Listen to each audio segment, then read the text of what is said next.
Ghost Stories in the Philippines. Naalala ko nung grade 8 ako. Nagte-test kami noon sa science.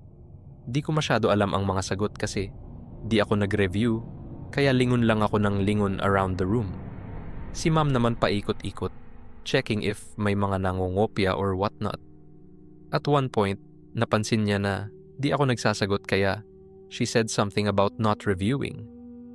Nung andun si ma'am sa may likod ng room, iikot sana siya nang bigla kong nakita yung buhok niya na nakatali into ponytail ay biglang lumipad pataas.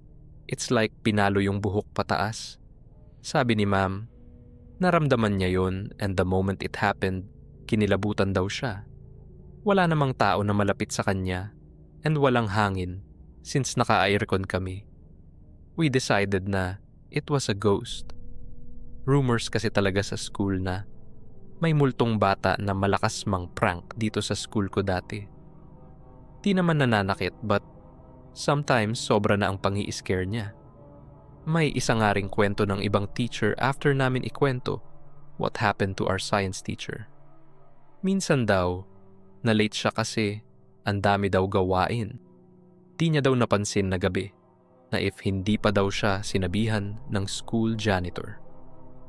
Ilulak na daw ang gate and si ma'am na lang daw ang hinihintay. Sabi ni ma'am, iihi lang daw muna siya. Si sir janitor naman, naghintay sa gate. So si ma'am, pumunta na sa banyo ng girls. Yung banyo pala, maliit lang siya and yung pinto noon ay palpak ang paggawa. Wala siyang lock and you need someone from the outside na naitulak to para magsara. Kaya kapag may babaeng classmate ako na babanyo, papasama siya sa beshi niya. Since wala namang tao sa school, umihi si ma'am na bukas ang pinto. Kaso nung naguhugas na daw siya ng kamay, biglang nagsara ang pinto. And when she tried to open, ayaw magbukas. Mga 10 minutes daw siya na kinakalabog ang pinto. Tinry nga daw niya gamitin ang katawan niya, but the door was shut tight. Buti na lang dumating ang janitor.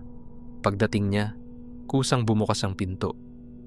Nagtaka daw siya bakit ang tagal ni ma'am tapos nung pinuntahan niya, narinig niya daw yung kalabog ng pinto. Inexplain ni ma'am yung nangyari and naniwala naman si Manong. Simula daw noon, never nang nagpagabi si ma'am. Workaholic pa naman siya. Thank you for watching. Consider liking and subscribing for more content.